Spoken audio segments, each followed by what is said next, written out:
sarà Conegliano. Bentrovati al meteo. L'anticiclone si indebolisce, ecco che sul nostro territorio giungerà qualche pioggia. Vediamo dove nel dettaglio. Sul Veneto la grafica di mercoledì 15 luglio ci mostra che sarà una giornata prevalentemente all'insegna del bel tempo, tuttavia nelle ore pomeridiane e serali saranno possibili dei temporali sui monti, in locale estensione anche alle pianure limitrofe. Temperature minime tra 14 e 20 gradi, massime tra i 22 e i 28 gradi all'incirca.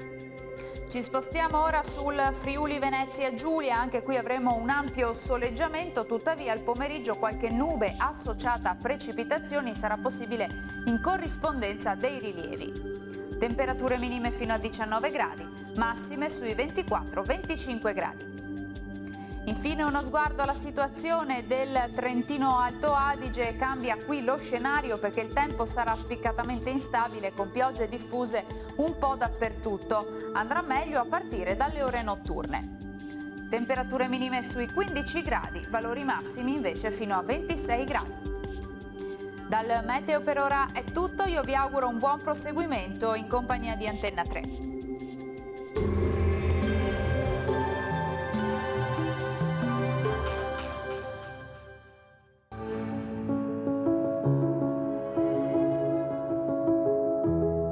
Ad accogliervi sarà Conegliano.